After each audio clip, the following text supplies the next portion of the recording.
4 ოქტომბრის ადგილობრივი თვითმმართველობის არჩევნებისთვის პარტიების რეგისტრაცია დასრულდა.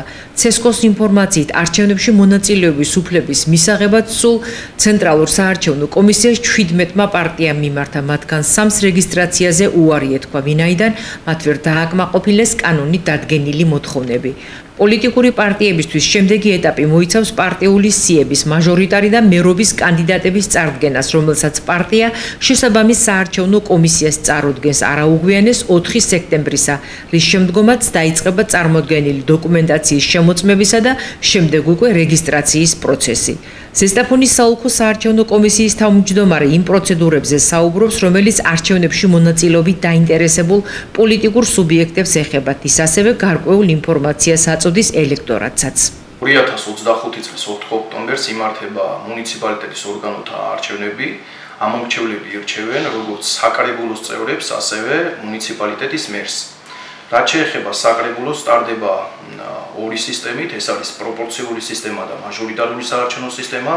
პროპორციული სისტემით მოქალაქეები, ამომრჩევლები აირჩევენ პოლიტიკურ გაერთიანებებს, საარჩევნო სუბიექტებს, რომლებიც შესაბამისი წესით დარეგისტრირებული არიან ცესკოს მიერ, ხოლო მაჟორიტარულ სისტემას რაც შეეხება, ზესტაფონის მუნიციპალიტეტში შექმნილია 21 ადგილობრივი ერთმანდატიანი ადგილობრივი მაჟორიტარული საარჩევნო ოლქი, რომელშიც რეგისტრაციის უფლება აქვთ კანდიდატებს როგორც პოლიტიკური გაერთიანებიდან, ასევე საინიციატივო ჯგუფებს.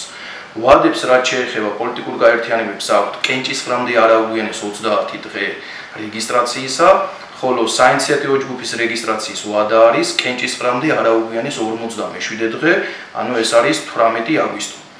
ამ დროისთვის ზესტაფონის საოლქო საარჩევნო კომისიაში დარეგისტრირებულია ერთი საინიციატივო ჯგუფის მიერ წარდგენილი მაჟორიტარი კანდიდატი, კონკრეტულად ნომერ მერვე ზოვრეთის ადგილობრივ მაჟორიტარულ საარჩევნო ოლქში.